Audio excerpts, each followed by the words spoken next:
With me here in the studio to do analysis to what we talked about in the opening of this show, all about the just concluded South Africa election that saw the African National Congress coming tops, but quite disturbing margin for the very first time in quite a while. They've not had it like this, though they won celebration galore, this huge bout in the victory. With me here to do analysis on this, I have a clergyman, public affairs commentator and entrepreneur, both local and international politics is well grounded. Join me, welcome Honorable Henry Adima. Honorable, welcome to the show. I appreciate your coming. Always my pleasure. All right, sitting very close to him also is, should I call him a clergyman, an educationist, human rights activist, political analyst, local and international politics is well grounded. Salvation Anumbra, welcome to the show. I appreciate your coming. And of course, I have a very vibrant youth when you talk about calm, clear, clean analysis. He's there, both local and international. He's well grounded. Join me, welcome Alex Obi. Alex, welcome to the show. Thank you very much. All right. Let me start off from Youth Salvation. South African election, provincial election, national election. We saw the ANC trying to garner support, though it was shaking a little bit, but somewhere along the line they were able to come out tops, though the margin when compared to previous election was a little bit lower when compared to other elections. It's like they're still having a kind of a free day. What do you have about the outcome of this election? Well, the outcome of the election, I think the South Africans are gradually sending signal to the ANC that if you continue the way you are continuing, we will stop having you. Because they've never had it this low, even though they won. The problem of the ANC started with the Zuma regime, is corruption and all that before he resigned. And so that is where and the only reason, ANC has to be very careful, because the only reason why ANC won now, and one strength that they are having, two things is working for them. They don't have a good opposition. The only legitimate opposition in South Africa is seen as a white party and all that. Then in South Africa, you don't vote for a candidate, you vote for a party. And the Mandela influence is still strong on the ANC.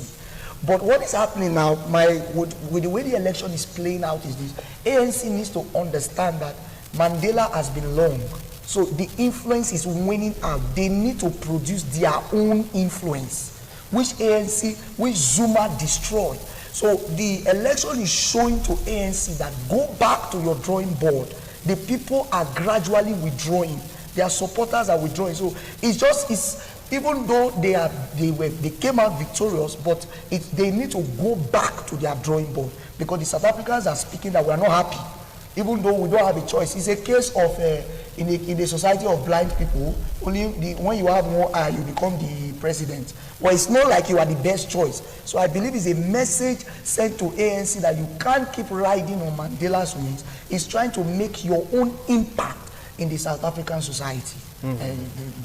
All right, making impact in the South African society. Honorable Adima, he talked about the influence of Jacob Zuma. That is the reason why he's winning and they don't have credible opposition. Do you share the same view with him?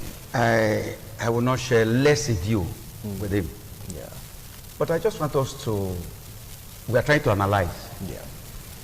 I just want us to look at the journey thus far. Okay. Yes, granted, he won with 57.5%. Yeah. Not good enough. The worst they have ever recorded in history. In the past 25 years after apartheid. But there's something I want us to see. We are trying to compare 2014 with 2019. In 2014, the eligible voters stood at 25,388,082. And in 2019, that rose to 26,779,025. That is an increase of 5.4%. But did this translate into better performance in the 2019 election? Absolutely not, it didn't. Now look at something. there was a drop of 983,155 votes. From what we have done, the analysis we have seen, we had a higher number of eligible voters, but we have a drop in the total number of people that actually voted. What does that mean? It means that the people apathy is increasing. What is responsible for the decline in apathy? People having to don't pay so much attention, just like my brother said, because of the performance of our past leaders. If you go, we're looking at that 2014 and 2019. Of the 25,000 that were registered, the eligible voters in 2014, we had 18 million actually coming out, 18.6 million actually coming out to vote. But in 2019, we had 17.6 million. That's a drop. In 2014, the total number of people that came out stood at 73.48%. But in 2019, the people that came out stood at 65.99%. That's to tell us, though we had a larger number of eligible voters, but we now had lesser people coming out to vote.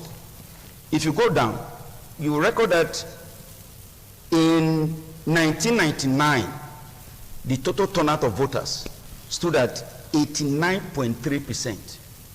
You can see the momentum was very high as at 1999. But instead of it going up, you see there's a decline in voters' participation in the actual election. You will notice that there has been a decline, an increase in that is what we call a consistent decline in election performance. It has been consistent over the years. To align with what my brother said, if this trend continues in the next election, and if there is harmonization amongst the opposition forces, then that will be the end of ANC. But just one thing I want to point out. In 2019, of the total number of that 17.6 million that voted, ANC got 10 million. But in 2014, they got, the difference between what they got in 2014 and 2019 was a decline of 4.65%. Coming down, the interpretation of this is simple. And there's one thing I want us to note here, that between 2009 and 2019, ANC has lost 1,410,446 eligible voters. By the statistics we have just shown, that they are plummeting down, they are coming down. If nothing urgent is done, and what is the problem? Two issues. One, the high rate of corruption amongst those who are in the corridor of powers, amongst the ministers. And the president have not actually gotten that political will to actually use the power to bring sanity into it. Then two, the high level of unemployment. These are the two things that are actually working against ANC. And unless they address it headlong, then the major might the beginning of the end of ANC. Wow, what a wonderful analysis, giving facts, giving figures. Now, Alex, from what he just gave to us is very, very correct. Should the ANC be afraid? Yeah, very much, if you ask me. Over the years, the ANC has always had this 60% and above benchmark. So the very massive drop in the votes is a serious cause for concern. I think part of the things working out for the ANC is the influence of Mandela, which is gradually waning, and also the older voters who are still excited. You know, I think what is happening in the South African demography now is that there are younger voters. It's been 25 years since apartheid. Yeah. That means that a generation. Yes. A generation shifts. Yes, there are people who don't even know. You know, there are people in South Africa who are just appreciative of the fact that they can vote. And when they think back, due to their age, They are internally grateful to the ANC as the party that was in the forefront of the liberation struggle. But that is changing so fast. I also agree with my colleague when he talked about there is no visible, strong opposition. That's what happens. Most times in our, most in the third world countries, the options are usually very limited. The major opposition party is not seen yet as a thorough South African party, even though in the last election, it was headed by a black man. So I think with time, if the ANC is not very careful, but then again, I feel Cyril Ramaphosa did not get down to business because he had an election to win. So I think we can judge him now that he has gotten a fresh mandate. I think he would have the political will now to deal with all the corrupt segments of the ANC. So it's a very interesting thing to watch out for. Wow, a very interesting thing to watch out for, because right now many youths are of the opinion that they are not so satisfied with the ANC. Why the core members of the ANC are saying the Madiba spirit lives on. You talked about the corruption allegations leveled against Jacob Zuma and of course other corruption allegations leveled against the ANC. Do you think that out of this ANC, the splinter group that left ANC, do you think they are the major problem of ANC? No, the problem of ANC is an in-house fight. ANC is divided within. What happened was when Zuma left, he has a lot of loyalists in ANC. Mostly he talked about him being, how will I put it now, totally loyal to the ANC, despite the fact that he was given or shown the exit. No, you need to understand what's happening in ANC. The Zuma loyalists are not fully in support of President Cyril. They feel like it's one of the reasons because President Cyril at the time fought Zuma. So the Zuma loyalists are even the corrupt ones in the ANC. They are the problem of the ANC. Are you sure about that? They feel like that is your own opinion, but most of them, according to them, they are upright. They are not corrupt about it. But I'm telling you what's happening in Africa, in South Africa. I have South Africa friends that I speak to. It was even, do you know that right now, a South African friend of mine was telling me that they now share their lights. South Africa now has 2 hours off, 2 hours on lights. A place that used to have 24 hours power supply. Recently, they started sharing their lights. I don't even know if they have solved that problem now. South Africa is having a power problem. So through the Zuma period, that the Jacob Zuma's corruption, the power system, a lot of things, contracts were being awarded to favor people, not because people could carry out the contract. What happened was President Cyril fought against Zuma. He was one of the reasons why Zuma resigned and left the party, and he took over the leadership of the party.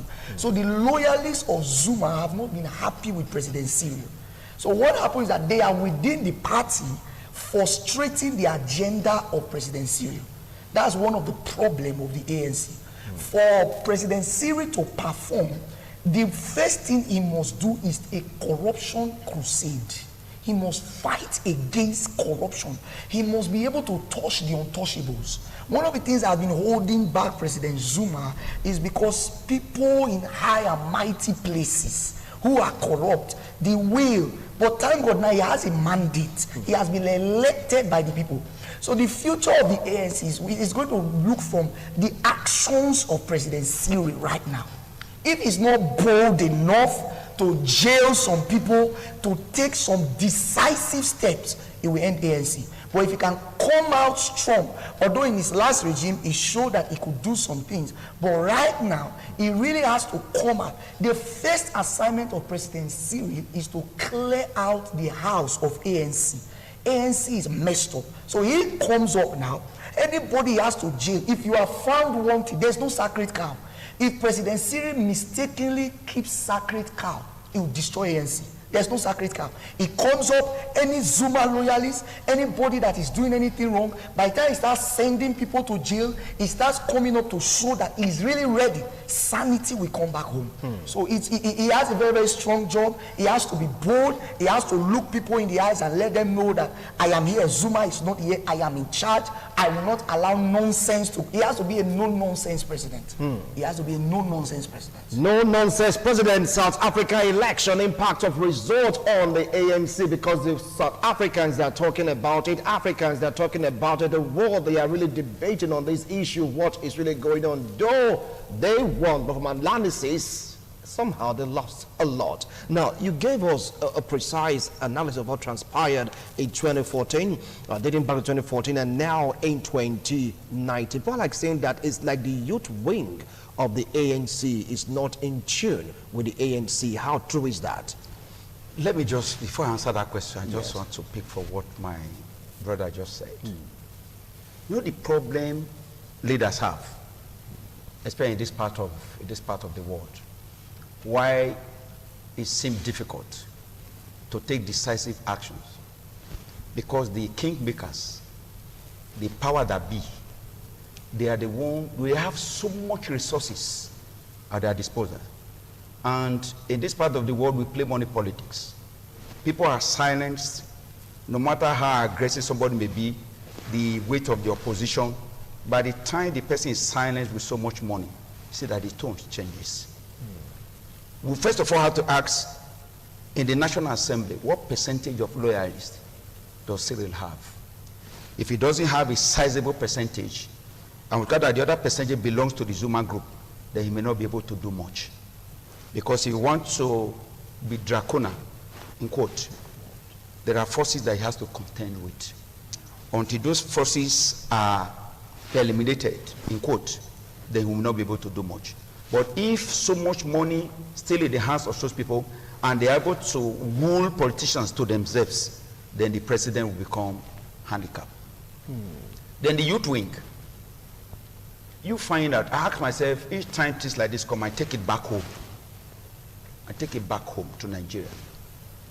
And one would have expected that the youth whose interest they should be fighting, because tomorrow belongs to them. But you discover that they are aligning with the older generation. Why? Because the older generation has so much money to play around with. And the youths of today, they are hungry. And a little portrait you give to them, they forget about their birthright. Like he said, there's division in ANC. Even among the youth wing, there are people who were not happy the way Zuma was removed, because they were feathering their nest from the activities of Zuma. It's just natural. There are people, no matter how bad a leader is, you have people who still tell you, no, this man is the best, because his survival, his existence depends on the activities of that man. And he knows that once that man is removed, then that marks almost the end of his daily bread. So because of that, good or bad, no conscience. We are not talking about the generation we are going to live for our children. We are talking about what do I make right here and now, until and unless that we change that mentality. And we're talking, let us, what kind of nation do we want to leave behind for our children? In another 40 years, I don't think I will be here, but my children will be here. Then what vision do I have for them? What plan do I have for them if life after death?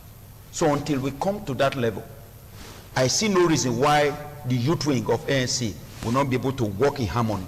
I say, no, the future belongs to us. Let us take it now. Let me tell you, there is no government that is going to, on a platter of gold, hand over power to whatever generation. You have to fight for it. They fought for it. So what they're invariably telling you, fight for it. So if you're able to fight for it, you have it. But the job fair, can we muzzle up with these people? Then if we cannot fight them, let's join them and make the best we can, and which is not the best, and it's not going to be the best for South Africa. Wow, if you can't beat them, you really have to join them, or you have to fight alone and pray you succeed. He talked about the house. It's all about loyalty. Yeah. Now, we have the Zuma factor. We have the Cyril factor. We now have the ANC factor being drawn along these two great men. Do you see that as something to really put into consideration, putting also the mentality of the South Africans that other parties are minority? They are like the oppressors or the white people's party, in quotes. Thank you very much. Yes, that's why I always subscribe to a systematic way of fighting corruption. Then again, I think the South African youths, they have done reasonably well, because if you know the history of Julius Malema, he was the leader of the ANC, that was separated from the main party. But I think the problem is that they have been too far right. You know, sometimes people come up with a party and they come up with extreme ideas, not considering the nature of the country and all that. Another very important thing the ANC should fight, or they should, more like a reflection. There is this mentality, you know, because of the long years of apartheid, the blacks in South Africa were like relegated. And so when Mandela ascended into office, they began to see it as an opportunity, more like, yes, now we deserve this now, we have suffered enough. And that was the beginning of corruption. It was much more like an entitlement, or let us recover the lost years, you know, and they ended up running the economy aground. So they need an opposition, an effective opposition, but an opposition that is moderate and all-encompassing, that the people can feel, because, you know, if you look at Julius Malema party, it's just too extreme for some people to cope with. You know, it's difficult to identify with some of the philosophies, you know, and of course you have the DA, which is seen still as a white party. So yes, I think whatever Syria is about to do in office now, it should go about it systematically. It needs the cooperation of the assembly. It's not a question of coming and saying, you all are corrupt. You know, you need to carry them along. You know, fight it systematically, gradually, you know, and a change in the general orientation of the South African people and the politicians themselves. All right, now he raised another very strong voice, another very strong factor in South Africa, even the House. Yes, one-time vibrant member of the ANC, talking about the person of Julius. He got angry, he left. He accused the ANC of corrupt practices, he just can't take it. But from what he said, he is too hard on his stance. They are talking about coalition. To really bring down the ANC, there have to be a coalition between Julius Malema's party and, of course, the Democratic Alliance Party, so to speak. Do you see it happening with the mentality of Julius? Well, many times politicians, if he's a true politician, it will happen. Because in politics, it's give and take. If I want to use Nigeria as an example, you will have wondered how did the coalition of APC come together? How were they able to put all the people they put together, Bola Tinubu, all the people that had different, it's all about if a nation, if the opposition, if they will come together and have one goal, and if the goal becomes South Africa must be great, forgetting about my personal interest, whatever will make South Africa great, whatever you have to leave, if the goal is South Africa to be great, I believe we can all come together. We all forget about our differences, we know how to handle it. They just need, because the fact is South Africa is suffering from a good opposition. Because I'm afraid for South Africa. The truth is that right now South Africa is the pride of Africa. Everybody is glad if they have good power supply. People even migrate from Nigeria to South Africa, and everything is fine. There's something I want to say. It's not too nice, but South Africa should learn from Nigeria. We are not a good example. We are a bad example. Now, many Nigerians will truly oppose you to that statement. Because you wouldn't say Nigerians are a bad example. We are good people, great nation. We are good people, great nation. Just leave it at that. Thank you. But we are trying to say what corruption can do to a nation. Corruption destroys a nation. For example, where we are now, it's not a place you can see people migrating from, say they want to come and look for better life. South Africa is the pride of Africa. That's why when we began to see power failure coming gradually, when Jacob Zuma allowed that demon called corruption to come in gradually. So the opposition must rise. The hope of South Africans now, there are two things South Africans must watch out for. Is Zuma ready? Is President Cyril ready? If they just discover that President Cyril is not ready, the people must align together. In fact, the secret of an opposition party is the cry of the people. When the people begin to say, no, we need an alternative, Every party must forget themselves and look for how to rescue South Africa. I think we are coming to that situation right now, where the issue is forget about what you are thinking for. How do we rescue South Africa from her becoming the shame of Africa? And please, I'm proud of South Africa. They should do me the favor. In fact, my advice to the opposition is they have a very, right now, you need to know that ANC pulled, I think it's about 56% of the vote. Yeah. What that means is that 58%. 57.5. Approximately 58, okay, yeah. approximately 58. Yes. What that means is that about 42% is available. So if the coalition came together, 42% was available. So if they did a little more work, so they just, if the coalition comes together and they add 20% or whatever is there, so South Africa needs a coalition. This scatter, it won't work. They should forget about their personal interest. Wow, forgetting about our personal interest, you just have to see South African Parliament sitting, you get to see Julius standing and really talking tough, as in that guy is vibrant. But many people have issues with him because they just can't pitch tent because of his hard stand. Forgetting about differences. Not fully what South Africa, though is one country, it has various ethnic nationalities. Do you see it happening? You know, critical situations actually naturally would deserve critical measures. I think that's actually what South Africa needs. Just like my brother said, the fabrics of South Africa has been eroded within the last 6 or 7 years as a result of corruption.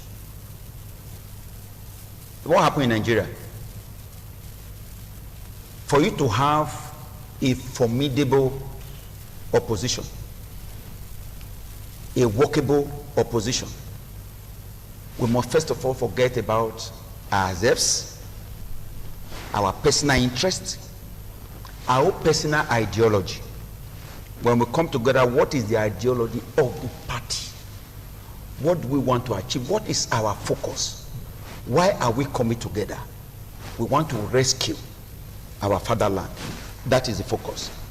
If that is our focus, it therefore means that all our personal interests must give way for the national interest. It is only when that is done that you can have a formidable and a workable opposition. The moment ANC discovers that there is no workable opposition, then there is no opposition that is biting enough, they will just continue in power. But they may be having a dwindling performance. So that the opposition you have may not be able to garner so much support that can edge them out of power. If the opposition or the leaders of this elder statesmen or those who have the interests of South Africa at heart and they are bothered about the future of South Africa, they must come together, forget about their differences, say we must rescue this nation from the hands of those who are corrupt. But like I said earlier on, does Siri have the desired support to be able to actualize this? If it doesn't have it, then like my brother said, systematic. Begin to work yourself into the heart of those that you know that matters in the segment of the economy. Once you are able to get those ones to your side, then by the time you want to take a decisive action, you have already garnered so much support for whatever action you want to take. Otherwise, the first step you will make, you will hit a rock, and that will just destabilize. First step you're going to make, if you're not careful, you hit a rock and that will just destabilize the system. As I talked about South African situation, talking about the power failure occasioned by corruption, 2 hours on, 2 hours off. Unlike South Africa, what in the world is really happening in that country? Still on coalition, coming together of parties. Now, people like saying that no matter how you say it, no matter how you twist it, no matter how you package it, South Africans are still with this mentality that any other part of the ANC is not in the heart, the spirit and soul of Madiba. How can this be turned? Because people are saying it's like a mentality thing. That's what I see other parties like the White Man Party. And you just can't rule out racism and segregation from South Africa. So how is it going to work?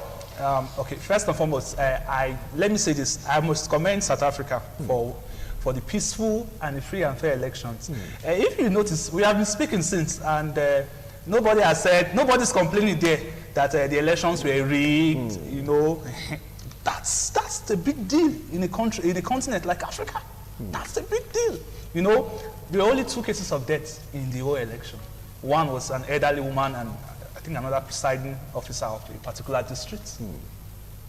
That's commendable.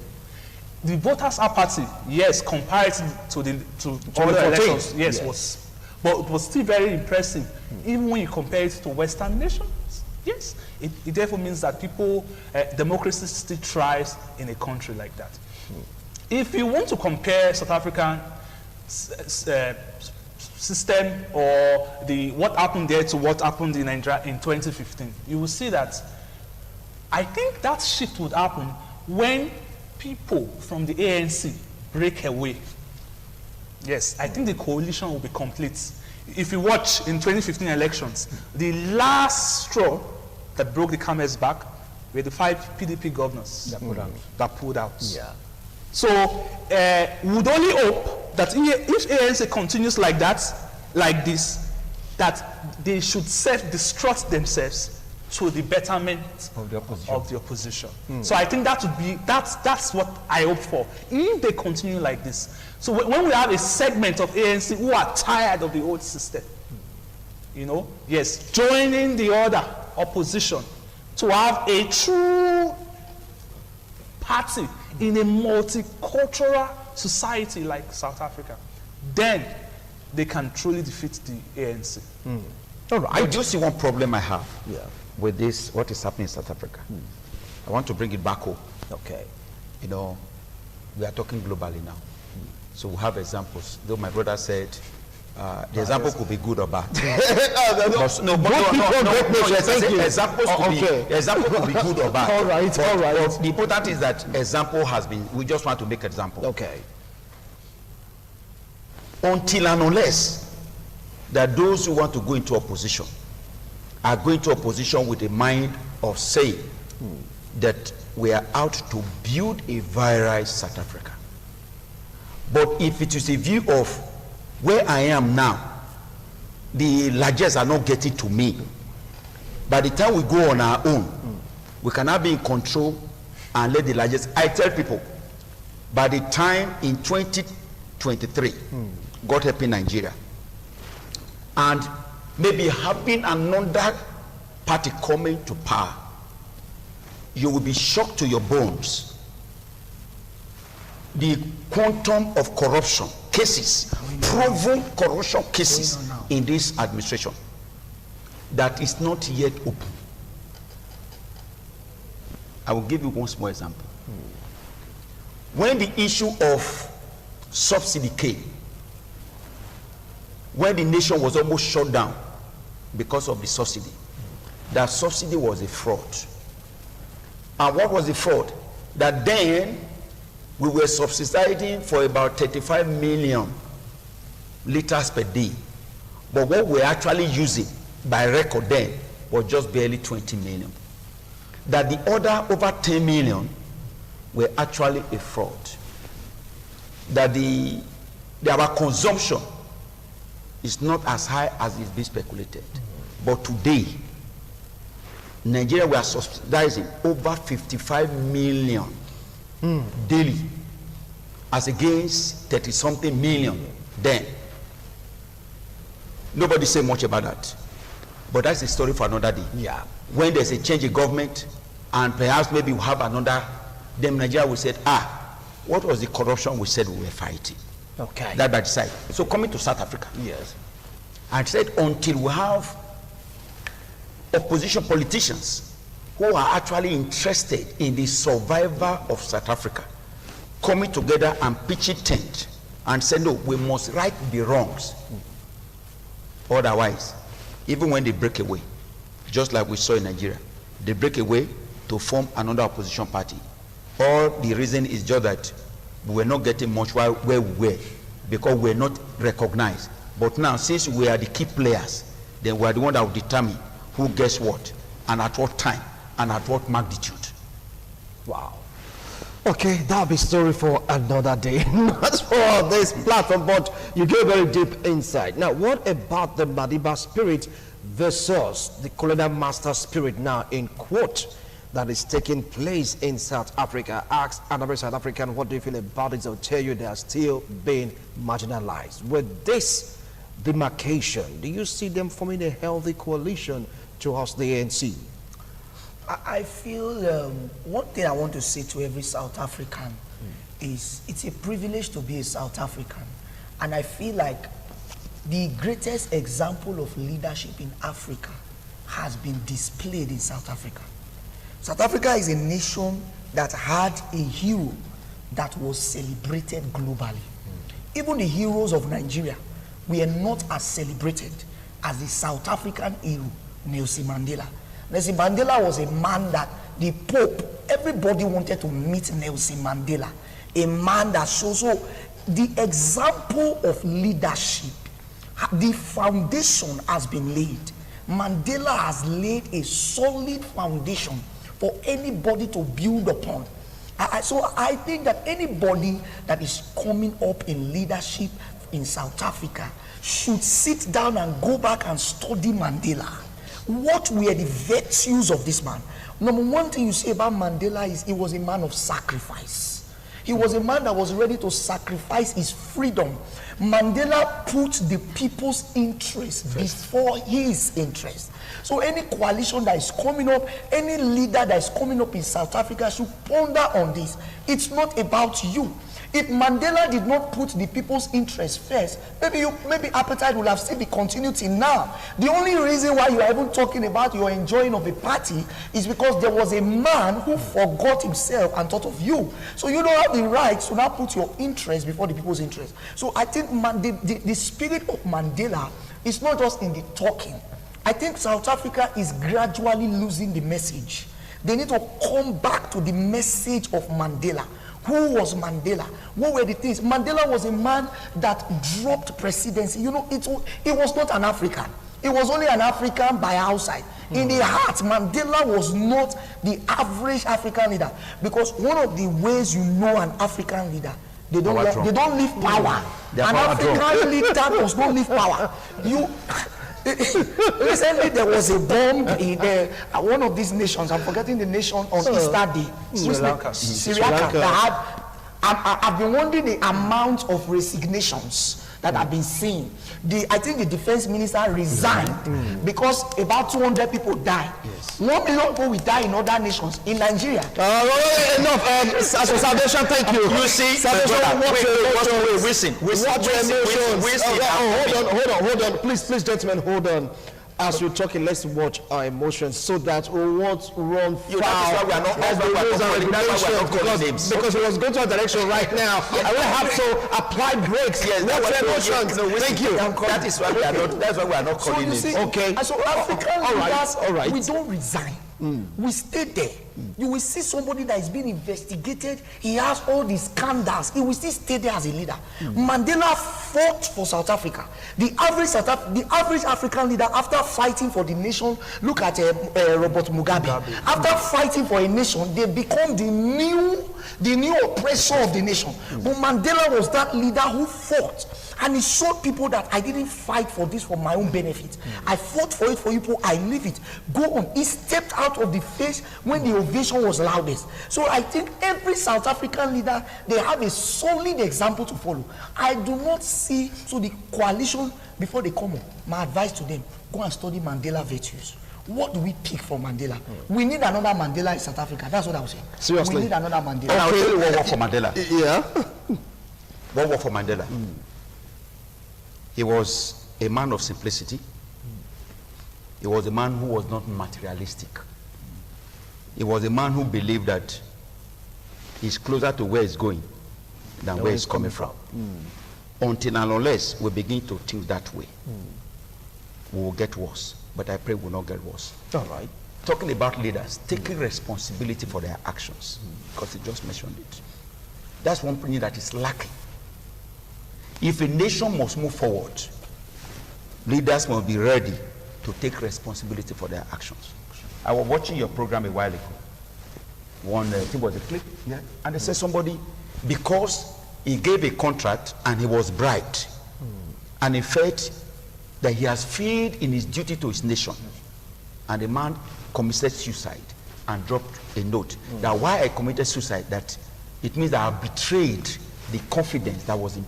That's from our Singapore Lee Kuan Yew's era. Singapore, yeah. Okay. And he said, how will it be said that I was entrusted with this responsibility and I betrayed the responsibility?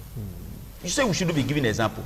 In this nation, you recall when we're having plane crashes almost every day, and somebody said, if I resign, will that won't stop the plane from crashing? Okay. We'll come back to that. Because you see,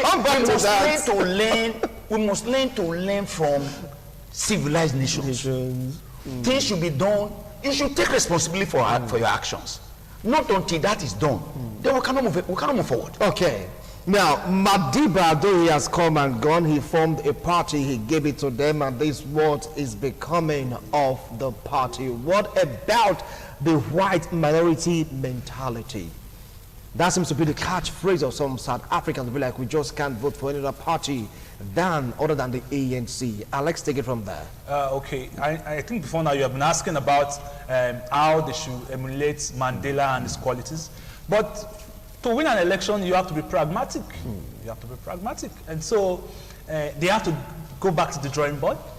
They have to understudy what happened and try to check the segments. They should divide the society and see how they can woo the various sectors, the various segments of the population.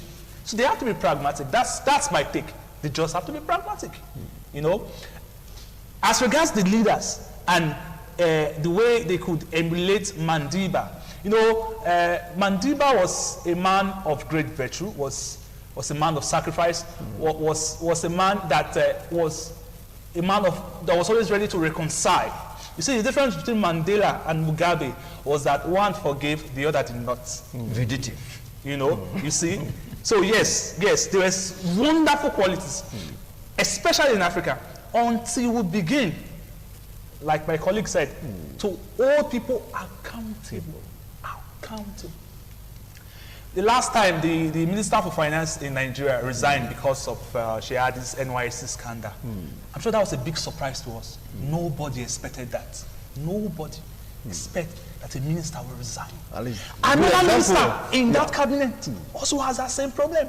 He's standing on his ground. I'm not going to mention names. We all know. Go in this country. Thank you.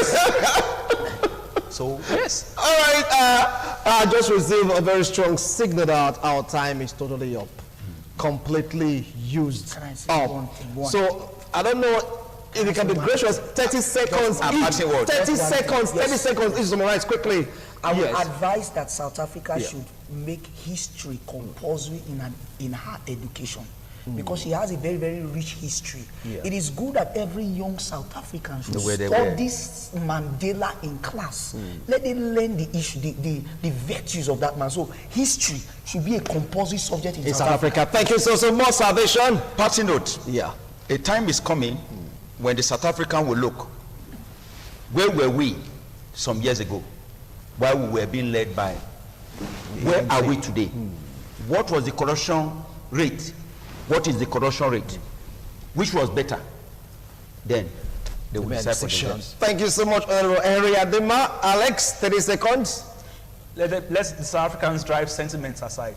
A man who is sick needs not to know where the doctor is from. You look for the best. You have to look for the best because I don't know, things are just happening in South Africa and people are reacting. Yes, credible election, devoid of violence, yes, smooth, but people are like wondering and worried about the ANC. Gentlemen, I appreciate a wonderful analysis. Thank you so much. It's top notch. Well, we'll be here tomorrow at about 1:30 for International Forum. Do keep a date with us. From all of us in the studio, it's bye for now. Have a wonderful day ahead. See you tomorrow.